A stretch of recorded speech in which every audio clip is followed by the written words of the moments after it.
I'm Jared Carpenter, and this is More Than Blockchain.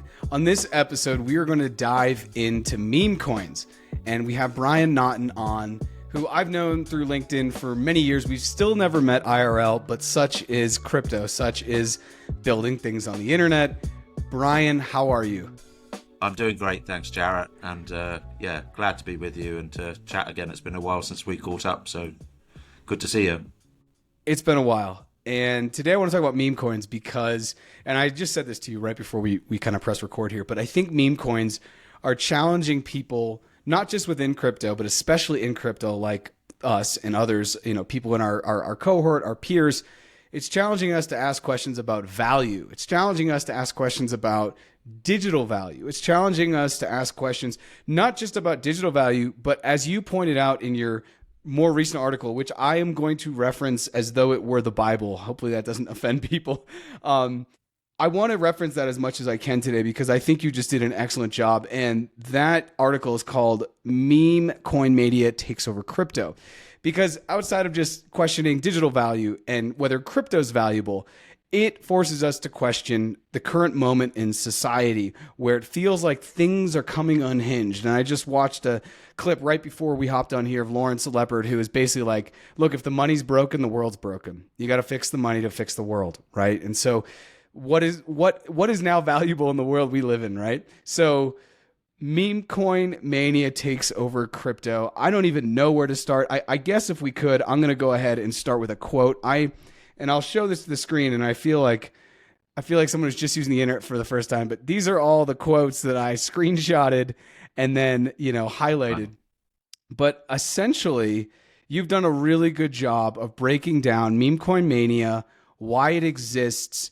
And I want to start with this. You say, now look, at first glance for meme coins, it's easy to dismiss all this hype as yet another gigantic crypto dumpster fire. So my question for you about this article and just in general with meme coins, because I've kind of gone on my own journey too about my thinking, how long did it take you to write this article?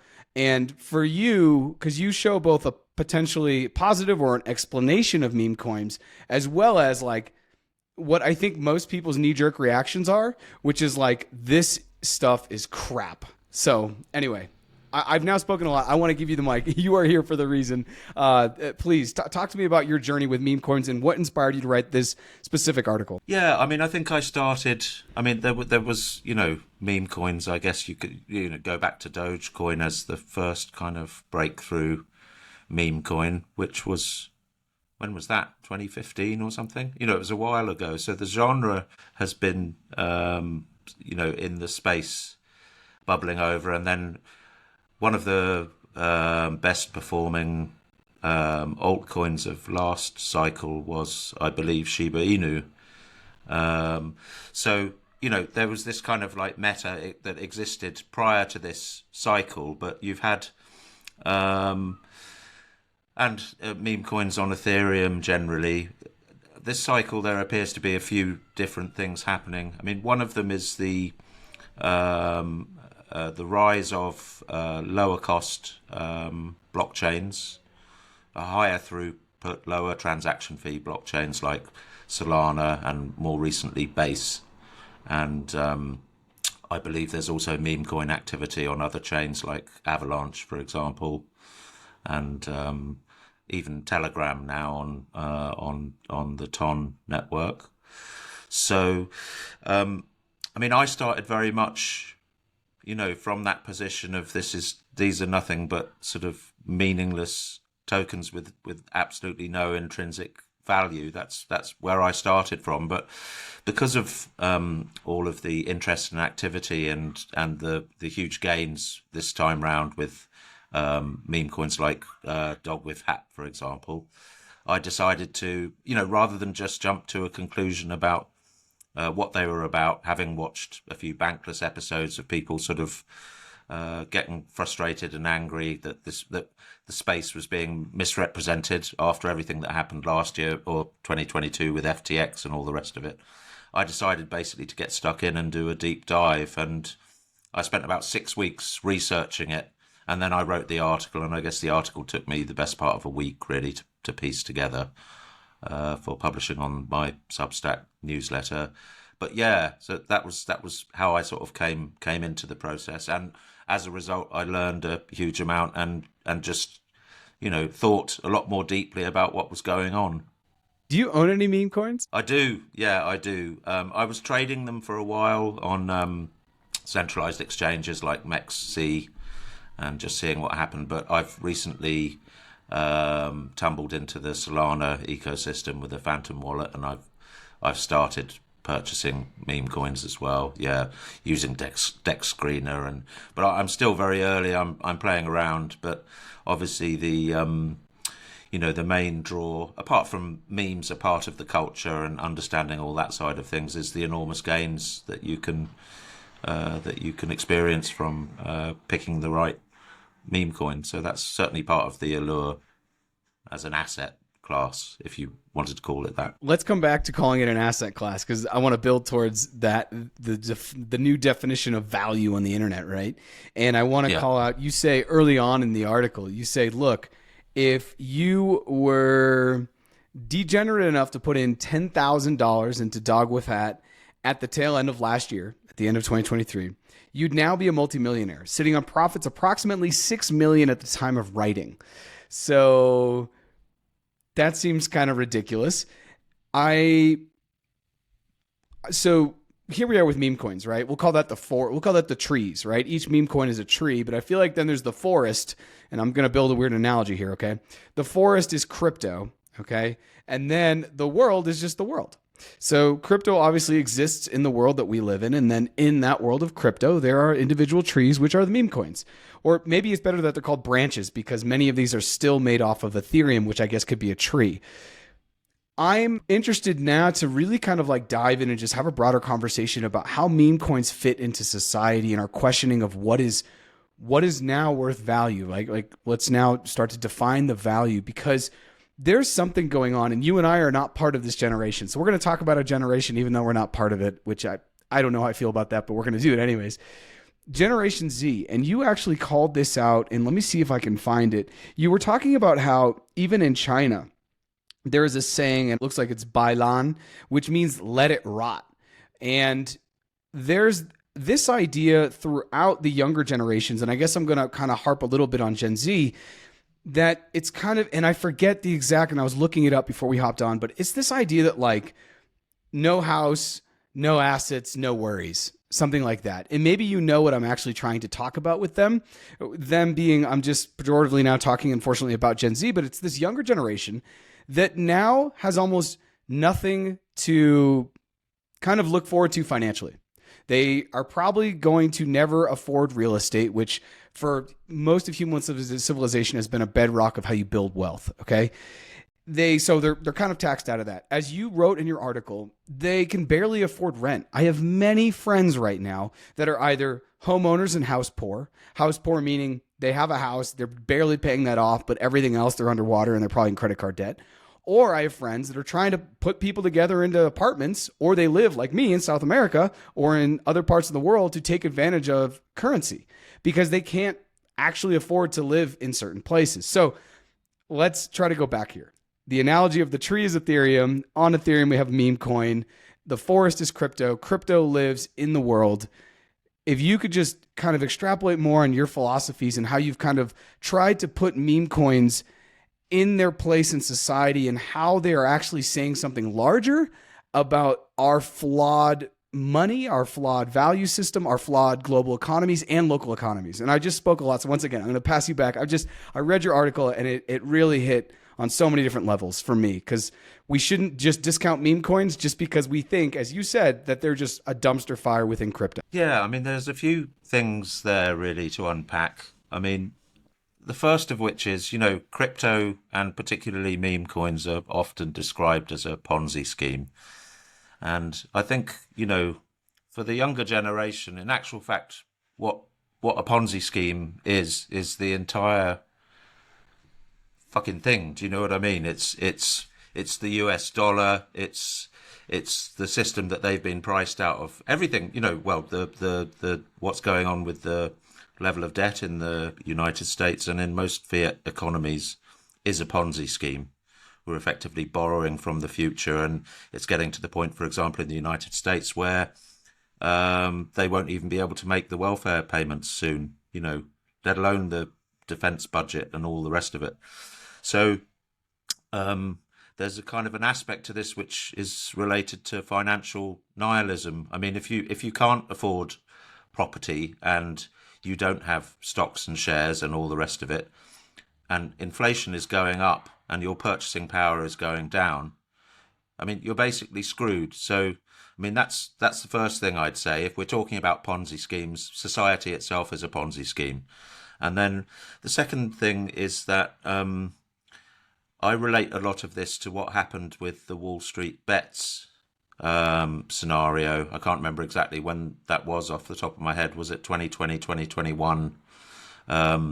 It was the kind of a meme at the time, but basically everyone's fed up with hedge funds and TradFi engaging in naked short selling, and they were trying to basically tank GameStop because it was it was like a blockbuster type business model. It didn't make sense anymore, and the degens via this Reddit subgroup decided that what they were going to do is they noticed how heavily shorted GameStop was. They were going to buy up the stock and then force basically a short squeeze, which meant that the hedge funds were suddenly scrambling around wondering like how deep their pockets were because they were getting burned. And indeed the government eventually had to step in and ask Robinhood to stop trading on GameStop, which they obliged to do. But I think that was the beginning of it, basically, which is a backlash amongst younger people who feel like the system is rigged or they've been priced out of the system, deciding to make up their own rules. And then the second thing I think is these people are naturally drawn to crypto because of the ethos that it represents. I mean, Bitcoin itself was a reaction to this world with the, in the immediate aftermath of the 2008 financial crisis and central banks profligate sort of, printing of money into the economy and the bailouts and everything else that happened. So these people were drawn into crypto only to find that they are the exit liquidity in so many of these sort of quote unquote serious crypto projects. For example, recently we had the EigenLayer sort of scandal, whereby EigenLayer, which is a restaking protocol, garnered a huge market valuation based on its total value locked, which was predominantly retail people putting in money for the hope of getting whatever points and airdrops downstream. And the whole project just turned around and dumped on them, basically. And I think, retail investors are fed up of being the exit liquidity for venture capital and unscrupulous founders. So that points again, it's like, why do they want to play by the rules that are rigged against them? They'll go and make their own thing, and what they're making is meme coins. So that's a kind of like a summary, really, of some of the main areas that I think are coming into play with this meme coin revolution, as it were. Yeah, one of the things you also mentioned that I found absolutely fascinating was that these two ideas. Well, first of all, the idea of a scam, whatever a scam is. And I love that you called out, hey, society is a scam. If we can just print money at infinitum, if the Fed can just print money to then pay off what will be $900 billion in defense, and we'll be giving, I think, $1.1 trillion into Social Security soon to cover these things. If we can just print money, then the whole thing's a Ponzi scheme. So if the whole thing, if the base money that we use, the fiat money that people are using, whether it's the pound where you are, whether it's the dollar where I am, it's the euro, it's the peso, if that's already a scam, then how do you build anything on top of it that's legitimate, which is where I think Bitcoin is actually a very interesting thing when it comes to money. But we'll step away from that. And I want to, talking about what a Ponzi scheme is, I think is really important because a lot of people, that's the first thing they say. When they say it about crypto, I have a saying, if you don't understand what a Ponzi scheme is, you're more likely to get taken away by one, right? The other thing that you mentioned was the fact that meme coins are essentially a more egalitarian lottery system. Could you talk about that? because that kind of gets into this idea of percentages and how likely you are to win or to thrive. And that, as you call out and statistics show, the lower your wealth is, the more likely you are to buy scratch tickets or lottery tickets. I think it's right to say that rich people don't do the lottery to the same extent that poor people do. It's an extent of the kind of like wishful or magical thinking or desperation that people experience. You know, it enables them to suspend disbelief for the amount of time until they realise that they haven't won the lottery until the next week rolls around. And I think, I'm going off the top of my head now, but I think there's an annual spending on lottery tickets in the United States of $160 billion. And you have a 1 in 292 million chance of winning the Powerball or whatever it is. So realistically, it's never going to happen. You know, it's like a needle in a haystack. Whereas, whilst it's important to realize that you couldn't consider putting money into a meme coin as any form of real investment strategy and should be regarded as more of a kind of casino proposition, if you are lucky enough or agile enough or kind of like adept enough at spotting the next trend, or you know what you're doing in terms of predetermining which are the ones that are going to run and looking at the socials and all the rest of it. You know, it's a gamification of the process of buying into certain memes. Or maybe you just, you know, stick a lot of money in something that's pumping or whatever. But either way, you actually stand a better chance of coming away with 100x or 1000x than you do in any traditional form of gambling. So I think even if you look at it purely as a kind of a social lottery, it makes quite a lot of sense. There are obviously pump and dumps, and you're looking for fair launch. Meme coins are a very different proposition to the ones that are organised by scammers and rug pulls, of which there are many. But notwithstanding, you know, putting $20 or $100 or whatever amount of sol into a meme coin, you've got a better chance of actually winning a significant amount than in any other form of gambling, where the house always wins. Yeah, I thought that was absolutely spot on, because when you say it's 1 in 292 million, I mean, I'm going to round a little bit, but that's like picking one person out of the United States to win the money. And that's ridiculous. Your chances of doing that are crazy. And we also know people who win the lottery within like 3 or 5 years, the money's gone, right? Making money is different from managing money, and managing money is even different from growing money, right? So in the article, you said something, and it made me, it made me burst out laughing, also because I have family members that they handicap horse races. Now they bet $1 or $2. They're not degenerate. It's more just like a fascinating thing that they're interested in the math and looking at it. But you said, buying a meme coin in the hopes of becoming rich. First of all, this is definitely, none of this is financial advice today. Do not buy meme coins unless you are into what I'm about to say, in that it is a bet on a 3-legged horse running in a meme culture derby alongside a crowded field of other 3-legged horses. It's that simple. Now, the thing I'm interested, and I want to ask you, once again, we're going to talk about Generation Z, even though neither of us are part of Generation Z. I don't see a situation in which this generation is not going to continue to latch on to things like meme coins. And I think meme coins are in many ways just the beginning, because the one thing that I think meme coins has that the Powerball doesn't have, for example, in the US, I think that was a great example, the 180 billion or 68 billion that you called out. The one thing that meme coins have is it creates community. You can follow a Twitter account. You can hop in a Reddit. You can be part of a Discord. You can, hop on a live. You can listen to people. There's people content creating about it.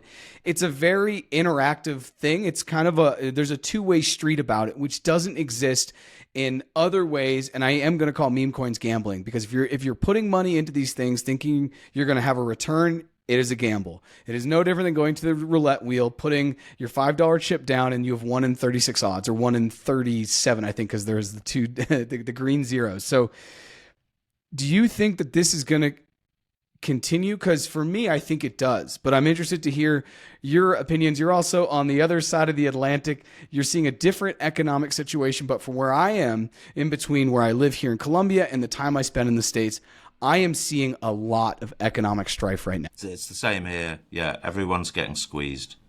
Basically, like I said, unless you already own significant assets, your purchasing power is going down all the time. And certainly here, as elsewhere, there's wage stagnation as well. So yeah, I mean, it's that financial status quo is going to continue and perhaps even get much worse as we go on.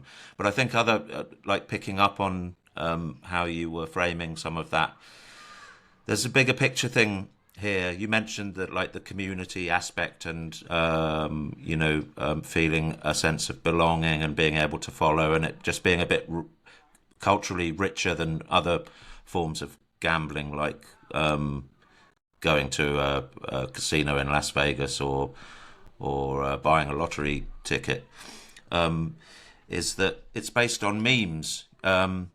Now, Web3, people talk about an internet of value and the fact that this is what really, what Bitcoin represented was creating a solid foundational layer for a new internet of money. And we've had all kinds of instruments come out, both in terms of utility tokens and in terms of protocols to do with staking and earning yield, and AI more recently, and all kinds of other things that are being built on top of that. But what we're also seeing is a move to apportion value to memes. Memes have existed since the dawn of the World Wide Web, really. And if you, for example, dog with hat is not something that was just pulled out of a hat, if you'll excuse the pun, recently.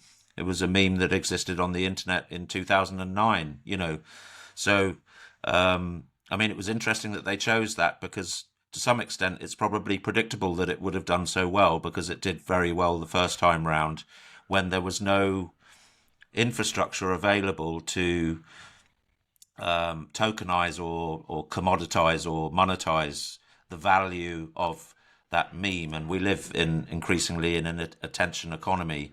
And they say that attention drives liquidity, but culture drives attention. And memes are basically the lingua franca of the internet. So, to me, it's not a bug or an aberration. It's a feature of the system. In other words, like, meme coins are an inevitable development within this whole crypto ecosystem where we're talking about tokenizing value.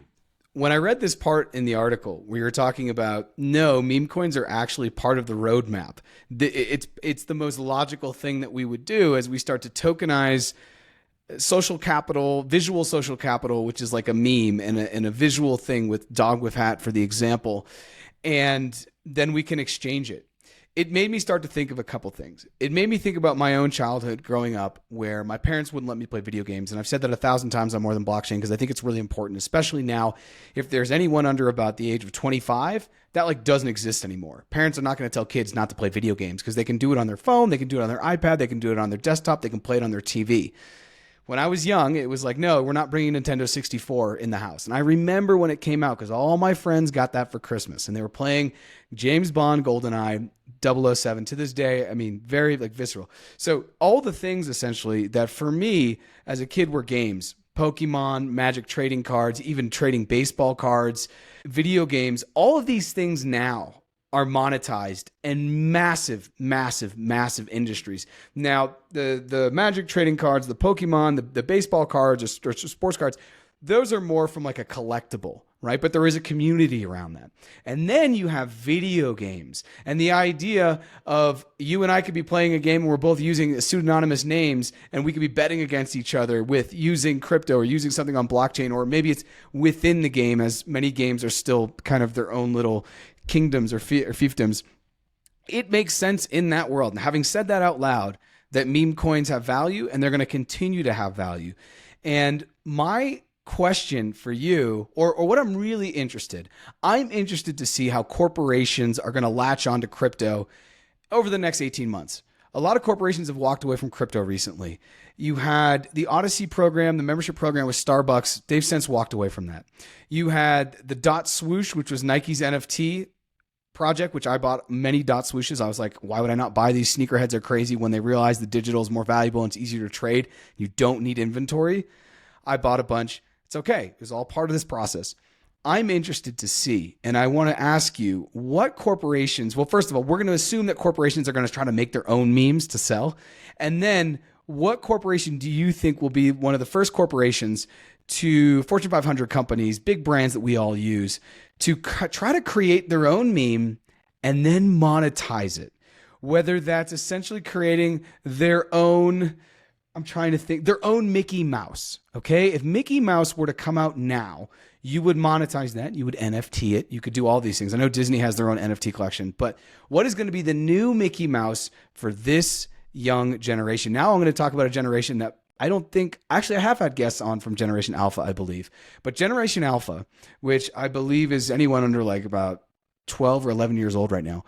What is the corporation? Because I think in this next bull run, a corporation is going to create a meme just to monetize it. Because at the end of the day, that's what they're trying to do. Profit. They have to look at their P&L sheet. They have to make profit.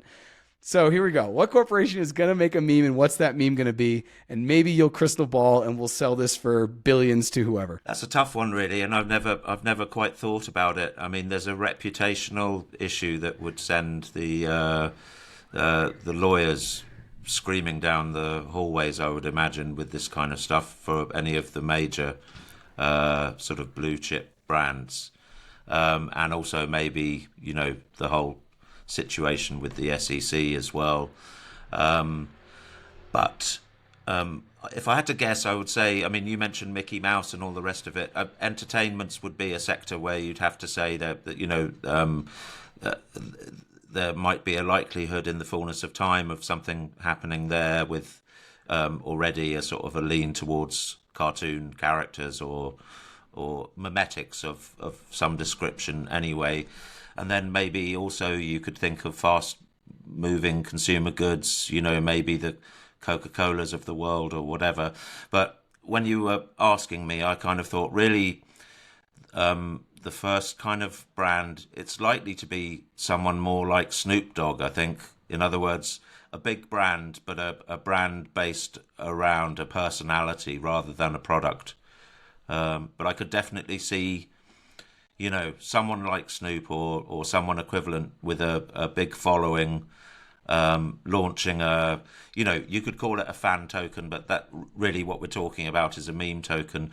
Of course, meme tokens don't necessarily mean that there is no utility. I mean, for example, you've got Tucker at the moment, which is a meme coin that's based on this Tucker Carlson character who's a rip-off of Tucker Carlson. And they've developed a media show which is commenting on crypto in a kind of funny, kind of degen way. And they're now attracting sponsors onto the videos that they're creating. And they're using that sponsorship revenue to burn tokens. And I can imagine all kinds of other utilities. For example, if you take the Snoop Dogg thing, if you were to hold and lock your tokens, you would get benefits of other kinds to do with his music or certain events, so that there could be that crossover that you get with NFTs, providing sort of gated community experiences and all the rest of it. So I think it's a very fertile area. Whether or not all of this stuff will be called meme coins or fan tokens or something else remains to be seen. But I think as far as this cycle goes, I think people are severely, it's Bitcoin is dead, meme coins are dead, NFTs are dead. This cycle is probably going to melt people's faces as far as the meme coin side of things is concerned. We've already got, for example, Vanek recently launching a meme coin index, which is tracking the top 6 meme coins by market cap. Hedge funds are interested in meme coins. Meme coins aren't going away, and I think they're going to outperform probably everything, including Bitcoin, this market cycle. Yeah, of that, I actually have no doubt. There will be meme coins that you could put $100 in. And as you said, the meme coins now are different because they don't have the fees, where it used to be for paying the gas on Ethereum, I put $100 in, but $50 would go to the network, essentially. So I would only have $50 in the pot.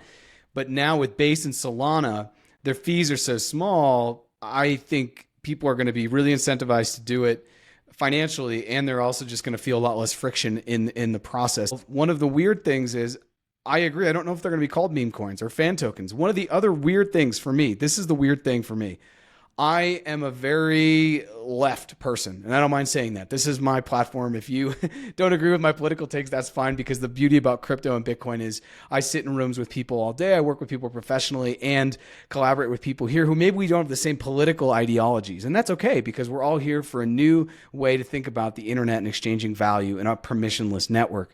However, when you look at the political landscape in the United States right now, it is broken down between the aisles.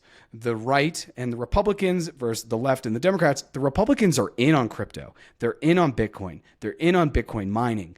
While the left, a lot of this is driven by Senator Elizabeth Warren, who is the senator of my home state in the U.S., is very much against it. And a lot of it comes down to money laundering issues, or that's what it basically, that is the shield she is using to get close enough to basically tank crypto. But the reason why I bring that up is because it is so strange to me that people think Bitcoin or crypto or none of this is going to survive. And when you really step back and look, you have a presidential candidate who was already president in Donald Trump, who has launched 2 successful NFT projects. And I'll say successful, I'll define that by being they've sold out and they continue to, move forward, not only in price, but like in their community dynamic. And he recently just said, not even like 24 to 48 hours ago, that he's very open to all of this new technology. He's open to the way that, now I'm paraphrasing, he doesn't say this, he would never say this, but he's open to the way that, it connects communities and it basically creates energy between people that didn't exist before. Once again, he would not say that. That's not Donald Trump, right? I don't know what he would say, but not that.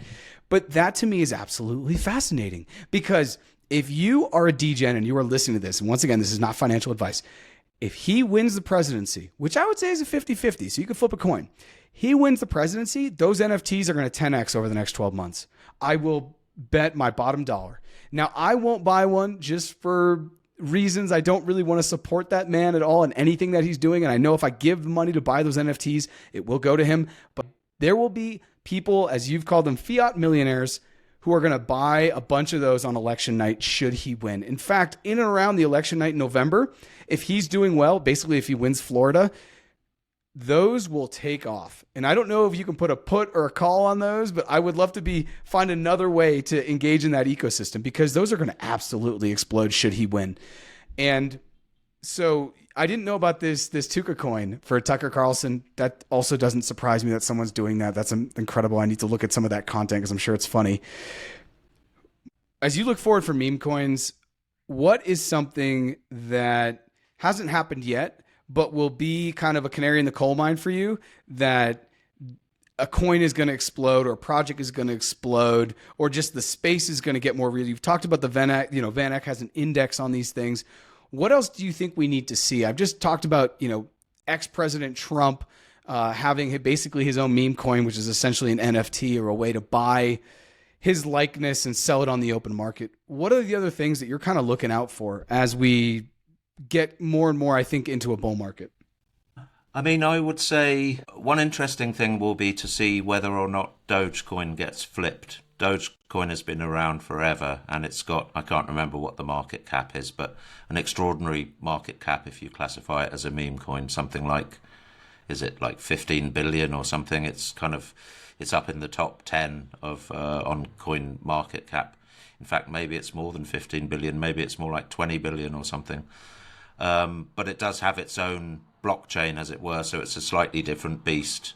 There are even things called Doginal inscriptions now, which are like the ordinal inscriptions on Bitcoin, for example. And there's also the possibility that Elon Musk embeds it in his Everything app on some level, because it's actually transactionally quite solid, more solid than Bitcoin in terms of micropayments. But I think if something flips Dogecoin this run, that's going to be a big kind of market signal that meme coins are moving into a different kind of velocity or whatever, a new territory. So that'll be a big signal. I think the other important thing that's happened recently is that we have meme coins on Bitcoin via the Runes protocol that Casey Rodemar recently launched to coincide with the Bitcoin halving. And we have one which is called Dog. I don't know whether or not you've heard. I mean, it has a market cap of something like 300 million at the moment, and it got up almost to 500 million at one point and then nosedived for a while. But I think we're likely to see a breakthrough meme coin on Bitcoin, and Bitcoin has never had this kind of activity, and it still has such a center of gravity and such a huge market cap that you'd have to say if there's a breakthrough meme coin on Bitcoin, it might take on a momentum of its own and push beyond the kinds of market caps that we're used to seeing on Ethereum and other platforms. And then I just return to something that you said earlier on, which was the frictionless kind of trading environment of some of these newer chains. I mean, I have a Phantom wallet, and I decided to figure out how to use the Telegram bots for trading meme coins because it's safer than connecting your wallet directly to a pool from Dex Screener or whatever. So I'll send a bit of Solana to the Telegram bot. I'll copy the contract address to the Telegram bot, and it will say you want to buy this token at what and how much slippage and so on. You press a button and it'll buy the token at a kind of an optimized price, and then I'll send that meme token back to my Phantom wallet. And you would never do that on Bitcoin or on Ethereum because, like you said, half of what you were trying to buy would be chewed up by the network. So, paying 0.008 cents, per transaction or whatever, it's a game changer in terms of the friction and the UI and the UX. So I think that's really important, and that's just going to pour kind of rocket fuel on this whole thing, this cycle round, because suddenly the interface in terms of the user experience has got so much easier that normal people who've never been involved in crypto aren't going to face those kind of barriers to entry. Calling out Doge is really important, and I want to confirm those numbers. So yeah, you're right. Doge is around 21 billion, and Shiba Inu is in a 12th position. Doge is in 10th position on the market caps for crypto, and Shiba Inu is at about 13.5 billion. So I think Shiba Inu will probably be the first one to flip. And then what I'm definitely looking out is to see how crazy Pepe gets. Pepe is one that I know made people that I know personally a lot of money. We're talking like they put in $200 and pulled out, six figures. That is stupid, stupid, stupid, stupid money. Whether you're in the United States, it's a lot of money. Whether you're in Europe, it's a lot of money. This is, however, generational wealth for many parts of people on this planet. If you all of a sudden come into $200,000, for example, in Colombia, the average minimum monthly wage is $325, more or less. So if you have 200,000, you could almost retire instantaneously and just pay yourself out from that, and you'll be good. And you also would have, if you could sell it back into dollars or get stable coins. So the financial aspects of this are absolutely crazy. And I think I hadn't even considered using Doge as kind of like the benchmark. We'll use Doge, and anything that gets above Doge, that is huge. The layer 2 on Bitcoin will be the story of this bull run. I'm pretty convinced. You have Ordinals, Runes. I didn't even know this dog project that you're talking about it sounds like it's on Runes. That will be ridiculous, especially if it cannot be on mainnet, but if they can figure out how to do it on Lightning, so that way the payments are even cheaper. Because right after the halving, when Runes was launched at block 840,000, the transaction fees went through the roof. And for those listening who don't know about how Bitcoin miners get paid, we get paid in two ways. One, we get paid from a block subsidy, which is basically the blockchain saying, thank you for helping us secure the network. Here's your payment. The other way we get paid are transaction fees. Now, transaction fees are, if I'm sending you Bitcoin, it's the fee I have to pay to basically get it through the protocol, get it through the system, so you get the Bitcoin on the other end. Now, transaction fees are normally a certain small percent of the block reward relatively, but right after the halving, things went out of whack. And because I work for a Bitcoin mining company, miners couldn't have been happier because the transaction fees went up like 10x in about an hour as everyone started to try to use runes and put things on runes and create, basically take I think there were things called pre-runes, but really kind of put them then on the blockchain. I think that will continue. And for a long term, now I'm going to talk a little bit about Bitcoin mining, but I think it's a really important thing. Over the long term, as the block reward halves every 4 years or every 210,000 blocks, transaction fees are going to be the things that keep the Bitcoin mining network profitable, right? So I think longer term, Bitcoin's ability to have good layer twos to socially transact value, whether they're memes, whether they're digital collectibles, whether they're memberships. I think all country clubs across the world are going to have a Bitcoin ordinal membership in the next 5 years. If they don't, they're not going to be attracting the type of younger people and people that are just kind of like interested in crypto.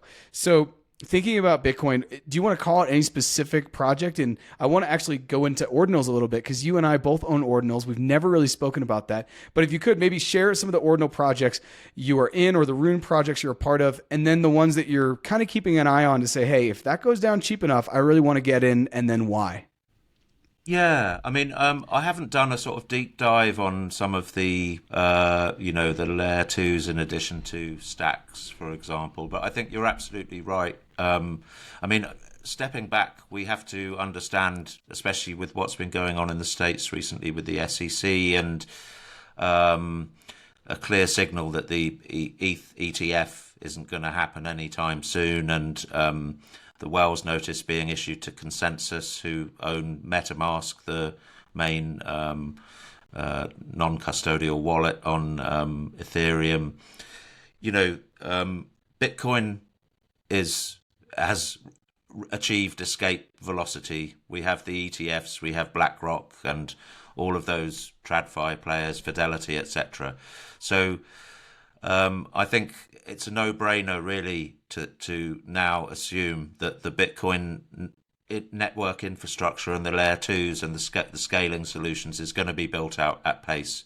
So it's probably the safest risk-reward play in crypto at the moment, I would imagine, because there's no sense of a regulatory overhang, and who knows what might happen if Ethereum is classified as a security, for example, because then basically that means any proof of stake based crypto project is potentially in the crosshairs of the SEC. I'm not quite sure that will happen. I'm kind of hoping that Gary Gensler gets replaced before we get to that juncture. But Ordinals. I love Ordinals, and I was attracted to them because I missed out on the early days of Ethereum NFTs, and it felt really like being given the opportunity to step in a time machine and experience a kind of a nascent artistic culture evolving. I wasn't a really early adopter. I didn't get in when I should have done, which was kind of like, I don't know, whatever, sort of as soon as the wallets got usable, and as soon as it wasn't, as soon as it was easy to store inscriptions in a wallet without getting confused by the interface and so on. But I've been sort of steadily accumulating, not the kind of the projects that have already gone, like Pizza Ninjas and Bitcoin Frogs and all of that stuff. I'd say I have been speculating, trying to buy into projects that I think are going to pump in the future. But I mean, one that I'm interested in the recursive nature of some of these inscriptions. So Billy Resty is one of the artists I've invested in. He did a project called BitBlocks, which is a kind of an abstract generative art project. So it's not based on PFPs. It's more of a kind of, I don't know, they look a bit like Mark Rothko compositions, but the way it's basically a computer generated art that refers to an asset that already exists as an inscription on chain, and it will take the colors and some of the dynamics from the original artwork and put them into a computer program, and then it spits out a kind of an abstract generative piece of art based on that inscription that is already on chain. And I think that's kind of like, I love that kind of experimental nature of the stuff that's going on. And I think also, I've been looking in terms of potentially moving into inscriptions from my own perspective in terms of launching a fine art collection on Ordinals, but there's a kind of a massive overhead for file size. So I think quite a lot of that pixelated stuff that you see on Bitcoin, it's in a way, the medium is the message. What you're seeing people innovating and trying to find ways around the limitations of ordinal inscriptions, which make them very different animals to some of the NFTs that you would see on other chains where the actual asset is stored off-chain on a server like IPFS or whatever. So I think the fact that it's actually inscribed into the Bitcoin blockchain at the base layer, and it's what Casey Rodarmore calls like a digital artifact, for me is very important in terms of provenance, because it means that it has a chance of surviving forever, or at least until as long as the Bitcoin network itself survives. Yeah, I find ordinals to be absolutely fascinating. And as someone who is becoming more and more of a Bitcoiner, I have 11 cryptos besides Bitcoin. Some of them I've had since 2017. Some of them I pick up because I just think that they're interesting. And I think playing around in the ecosystem is interesting. And I say I have a soul of a Bitcoin maxi, but I play in the sandbox like a degen because I think it's interesting to play around with these things. And much of what we're even talking about now, I don't know if stuff on Bitcoin, yes. First of all, I want to reaffirm what you've said. I totally hear you and I 100% agree. I say this all the time. The only thing that I know that's probably going to be around in crypto, if anything, in 10 years is Bitcoin. It has been approved by the SEC, even if Gary Gensler said he didn't want to do it. It has been approved by the SEC. BlackRock is behind it. BlackRock is the third biggest economic power on the planet behind the United States and China if it were its own country. It is now taking over some of the biggest gains in the U.S. Stock world, right? Whether it's Coinbase and its growth, whether it's MicroStrategy and its growth, whether it's all the mining stocks, which if you don't own mining stocks and you're into buying stocks, you should definitely look at that. I feel like that's financial advice. I don't want it to be, but those things grow crazily. And you also then have all the Bitcoin ETFs. So there's now so many ways to be able to get direct access or indirect exposure to Bitcoin. I don't think it's going away. And I feel the exact same way about the digital artifacts and the ordinals.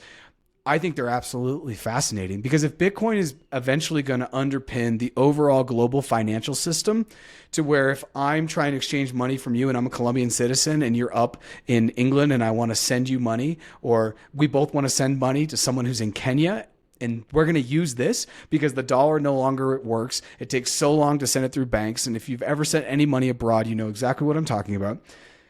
If we on that system can put things there into that system that no one can erase and have 100% ownership, I think it's an absolute game changer. So I'm going to definitely dive into some of that art. I want to call out the art that I bought from a guy named Jonathan Schultz. He's a South African artist. He's out of Las Vegas, and Brian, I'll follow up and send you his information. But I bought 2 of his ordinals that he, made. And he's also, for having bought 2 of these ordinals, he's going to send me 2 of the original paintings that go with each ordinal. So I'm still yet to get those. I'm in no hurry. I said, hey, he's traveling around all the time. He gets commissioned to do artwork. He did a commission piece for Gordon Ramsay recently. He's done some commission work for some of the actors who were part of the Ted Lasso show. If you've seen that at all, he's a big deal. And he's saying, you know what? I have my art. It's wonderful. I want to put it into Web3 because, and this is what I tell any artist, if you open up a thing in Manhattan and you're the greatest artist in New York City and everyone comes to see your artwork, that's only 8.5 million people. If you put this thing up on a platform, the world can see it. And now hundreds of millions of people can buy it and take part, be participatory, as you've called out. That was one of the bigger words I think that really resonated for me from your article about the meme coins and cryptomania. And for me, Bitcoin, going back to Bitcoin, and Anthony Popoliano says this, so I'm stealing what he says, but he says Bitcoin is the original meme coin. It is the original thing that said, F you to the banks, we can do something different. And kind of what you mentioned earlier, people are looking at the systems and saying, nope, we're going to create a system outside of this system. And even within crypto, meme coins are kind of like that system outside of the system, right? Where you've talked about, the established projects or something like that, the ones that have kind of been around. And it's interesting to think about these projects because now if Bitcoin's the original meme coin, okay, let's assume all crypto is meme coins. They're all taking pokes at the rest of the world and saying we're going to create our own system, right? Because the system you've created honestly is not working for any of us. Or maybe it's working for some of us, but 99% of us aren't gaining. We're going to create our own thing. Bitcoin's original meme. Bitcoin's gone from tenths of a cent to now $61,000 the last time I looked. So now that meme coin's overpriced. So in that world, Dog with Hat comes along, and this is why Gen Z call Bitcoin a boomer coin, because they don't think that they can get 100x in 2 weeks. And so they're like, I have $100. I work my job. I could either put it into this and have a chance to go 100x, or I could put it into this being Bitcoin, and maybe I go 3 or 4x over the next 2 years. Well, it's $100. I don't really, the whole thing that you said, let's let it rot, let the system rot, screw it, send it, YOLO environment. I'm just going to throw it in the meme coin and see what happens. And that is why I do think meme coins are going to explode. So other than Shiba Inu maybe going and Pepe, just because those are kind of ones that are already in the top 50, what's another meme coin that you think is going to gain traction, not just with the younger generations, but just with any generation that's kind of feeling the financial strife where they have that exact setup I've just set up. They have $100. Somebody might, like me, would be saying, just put it in Bitcoin and wait. Bitcoin is I call it the get rich slow scheme. But they're like, you know what? I got to pay my bills. It's just $100. I'll work a little bit harder next week, do some overtime. I'm going to throw it into X meme coin. What is that meme coin besides Shiba Inu and Pepe? Yeah, that's a good question. I wonder whether Pepe has very broad appeal. I mean, it started as a kind of a 4chan meme, and I'm pretty sure it won't be something like that has a kind of a universal appeal for people who aren't already involved in the crypto space or online culture. I think this new dog coin, which is called Dog Go to the Moon, that's the Rune ticker, has a chance of going mainstream, but there is a problem with the kind of people aren't going to be buying runes from Magic Eden, but it's already been picked up by a few of the centralized exchanges. So it's already on Gate, for example, and I think it's on a couple of the other centralized exchanges. And it's on it's the first rune to be listed on CoinMarketCap, and I think it's kind of somewhere down, sort of on the second tier, like in the 20s or something, or 30s, maybe on there, or the second page of CoinMarketCap, I think is how it was described. So it's something like that, like, one of the dog coins that has a kind of broad appeal has a chance. And then I think also, I don't want to keep pointing at Tucker, but Tucker's interesting because it has a something. It's not just a token that you buy because you like the picture that the token is associated with, or the meme or whatever. It has a media kind of outreach component, which itself could drive interest and create a kind of flywheel, which also supports the burning of the token. So it's got an interesting kind of financial dynamic to it. So that is to say, a meme coin that actually does something a bit more innovative than just your regular common or garden kind of meme coin. And I guess Shiba ultimately, Inu tried that, didn't they, with creating their own ecosystem and their own decks and all the rest of it. So that's interesting. But yeah, I mean, I think it's either likely to be something with just massive broad appeal, like a very cute dog in a Bitcoin hoodie, or it's going to be something that pushes the boundaries of what meme coins are. What's Tuka built on? Tuka's on Solana. So Solana is the interesting one. Solana is the one, I'm going to quote Jackie Roach here. Solana's the one that Jackie Roach said, and I'm paraphrasing here, it could go to the moon or it could also just blow up. Solana could, and since she said that, it's stuck in my head that like I think Solana could be like the FTX, where it's too centralized and you know the leaders just take it and run one day, and they're multi billionaires because Solana is in this from the bear market of 2022, 2023 to where I think it's going to go. It's probably going to go from around $8, and I think it will go to about $1,200. That is making millionaires. That is going to transform people's lives, transform a lot of different things. But I think on the way to do that, because of the crypto dilemma, the trilemma, I think the security is not great. This is why Bitcoin can only have so many transactions on the main net, because it's so freaking secure. I'm interested to see what happens with Solana, but I do think Solana is going to be kind of lifted up by meme culture because people love Solana. I also think, and I haven't really engaged too much in the Solana network, but from what I've heard, their wallets that go with that, they're, hot wallets, they're really easy to use. Has that been your experience? Yeah, I mean, I've only used Phantom. I've got other hot wallets that have Solana as an asset, but the Phantom wallet's the only kind of the only hot wallet that is directly associated with using it on the Solana network. It's a very nice, clean interface. Everything is easy to use. I think, and I appreciate what you said about the potential downsides to Solana, both in terms of the some of the problems they've got with the downtime and the security side of things as they scale, and also the centralization thing. But ultimately, I think we have to see these as kind of networks that are experiencing network effects, and I wrote about this on my blog a while ago too, which is really, user adoption is driven basically by three primary sort of network factors, and one is time to finality or transaction speed. The other is transaction cost, and then the other is user experience. And you talked about the blockchain trilemma. I mean, decentralization for someone who wants to buy a dog token or an NFT for the average consumer probably isn't even a thing. So I think we're going to have to get used to the fact that Web3, decentralization is a kind of a spectrum rather than a destination.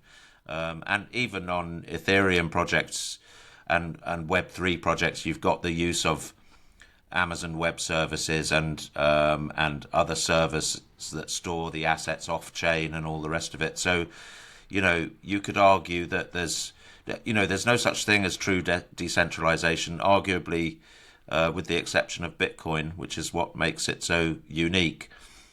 But it doesn't matter to the average user whether or not Solana is decentralized. What matters is whether or not the wallet's easy to use and how much they get charged per transaction. Certainly from my perspective, using Ethereum, that was the first place that I tried to buy an NFT and eventually succeeded after figuring out why the hell I had to bridge my Ethereum to something called W Ethereum, in the early days, and realizing that I'd just stocked up my hot wallet with Ethereum and now I had to pay to translate it into W Ethereum, which was supposed to be cheaper because it was on a layer 2. It's like, what the heck is all this stuff? It's and why we're talking about decentralization. You might run a transaction on Ethereum and you'll get charged for it just to fail.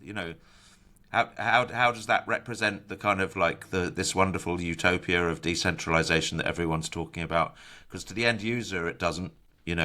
So there's a whole mixture of things going on here, but certainly from an end user perspective, for the average end user, who's not thinking about the bigger picture and bearer assets and the resilience of a network and being censorship resistant and all the rest of it, really what matters to them is like ease of use, speed of transaction, and cost of transaction. I think you're so spot on there. I think a lot of projects that I see or people ask me about, or I'm asked to advise on, they overthink so many things, and it's those focusing on those things, right? The cost of transaction, the speed of transaction, and then how easy can I do the transaction? That is huge. And the trilemma I was talking about, the blockchain trilemma, is scalability, which is basically how many transactions you can kind of do, security, and then decentralization. And if you think about those in a triangle, especially if you're listening on a podcast platform, think about those in a triangle. You have scalability, security, and decentralization. And essentially, you can only choose one leg. So either you just get it scalable and it's decentralized, it may not be secure, or it's scalable and secure, but it's not decentralized, or it's decentralized and secure, but it's not scalable. And that last one really speaks to Bitcoin without the Lightning Network, right? Which changes the way Bitcoin can scale. That is huge. And I think you're right. Most people aren't thinking about, is this a bear asset? They're like, no, I'm trying to move value from one point to the other as quickly as I can. And this was when I first got into crypto, this is why I was like so bullish on it, because I got into crypto in 2017. And at that point I had WhatsApp and I had friends all over the world. And it was illogical to me that I could pick up my phone and FaceTime you and say, Brian, where are you? And you're like, hey, I'm in Cairo. I'm looking at this old artifact. And you and I are FaceTiming in real time.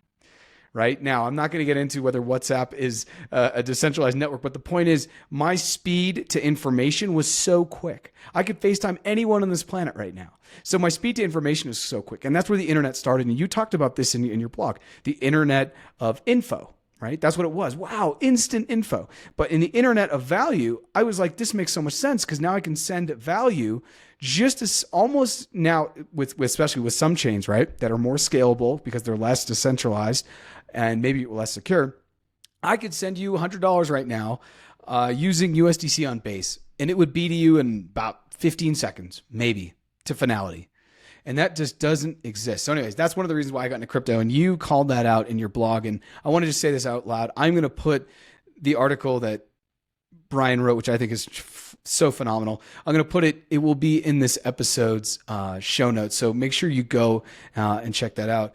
Brian, as the last question for you, we've talked about meme coins. Clearly, I think we both think meme coins are going to play a huge role. Clearly, I think we can move further from that and say Bitcoin is going to maybe be the layer for which meme coins sit on in this bull run. Other than those two narratives that maybe are going to happen, what's another narrative that you're kind of keeping your eye on and you're thinking about, hey, I want to write about this moving forward just to kind of stay ahead of it? I think that this could happen because all these things are setting up. Well, I've written about one of them, but something that I'm definitely keeping an eye on, which is artificial intelligence as it pertains to crypto. I think it's. I mean, obviously, some people think it's a narrative-driven thing, and it's speculative, and it doesn't really make much sense, and it's just, driven by sort of financial speculation and hot air. But I actually think that there are, a whole host of reasons why the convergence of artificial intelligence and crypto is going to happen. I mean, not least because if you're talking about an AI economy, which I would say is kind of like a racing certainty, really, we talk about an information economy or a social media economy or whatever. I mean, an AI economy is going to happen, and it's no secret to anyone that it's not going to run on Swift or a TradFi kind of banking payments network with T+2 and all of that. It's going to happen on crypto, and agents are probably going to ultimately have access to their own crypto wallets to pay for transactions that they need to pay for in order to execute tasks. And the other thing is that if we're talking about the importance of a decentralized form of AI, where one or two companies like OpenAI don't own all of the infrastructure and data in the world, and I mean, if you think about it, that's a horrifying thought when you realize how Web 2.0 has bent everything out of shape socially in this kind of business model of surveillance capitalism. I mean, basically, my thinking is basically if you put that and cube it, that's probably what you're looking at with centralized AI, like basically a form of Web 2.0, which is destructive by several orders of magnitude worse. So I think really Web 3 represents an existing suite of primitives that can be applied and combined with AI to create a more kind of human-friendly version of AI where we have more sovereignty over our data and over the applications that are being built. So that's one big area. I think there are lots of others. Obviously, gaming is eventually going to take off, and I'm very interested, given Web3 was supposed to really be a replacement on one level for Web 2.0 and the dynamic I've just described about Web 2.0 in terms of social media and the fact that we don't control our social graph, and we're the there's no such thing as a free lunch because we're the lunch. That Web3 really doesn't live up to its promise until it changes the social media landscape, and there are all kinds of reasons why that might not happen in terms of network effects and the physical infrastructure being different to a kind of a client-server architecture, and trying to figure out all of those problems. And there are probably some interesting protocols like ICP that are doing interesting things in that space. But eventually it's going to happen. I just don't know if it's going to be this cycle. Yeah, I agree. As someone who's creating content on the internet like yourself, I'm very excited for it. And we already have Mastodon is an interesting thing. There's some other stuff out there right now. I honestly haven't had the time to dive in and play. But the future decentralization of social media, where creators or influencers can really own their creation and then get paid for that, that will change. That to me seems like a very natural progression of everyone now feeling like a brand and everyone feeling like they can influence because they put up a video of themselves, I don't know, drinking a certain, here I am with this water and I drink this water because it's this iodized water, whatever. So I totally think that's true. I bought ICP the day it came out, the day it dropped, and then it went down 97%. I'm still holding. I'm holding out for the future of it. I do think ICP is doing interesting things. Well, I've already said I'm going to add your blog to the show notes. I'll add the specific blog that we've referenced today about meme coins, and I'll also just add your basic Substack URL. Besides that, where else should people try and find you and reach out to you? LinkedIn, I guess. I mean, my website is a good place to read my stuff, which is called In Crypto on Substack. That's incrypto.substack.com. And then I'm on LinkedIn, and I'm happy for anyone to reach out to me there as well. Sweet. I'm going to add all the links to the show notes, whether you're watching on YouTube or podcast platforms. Please go ahead and subscribe. If you enjoyed this, share this with a friend, family member, or colleague. If you're trying to figure out what meme coins are, I highly recommend that you check out, now that you've watched this episode, go check out the blog that kind of, really was the backbone to this episode. And no matter where you're watching, you can find us on social media at More Than Blockchain. Brian, thank you so much for hopping on. And yeah, meme coins kind of explain the world. Been great fun, Jarrett. Thanks for having me.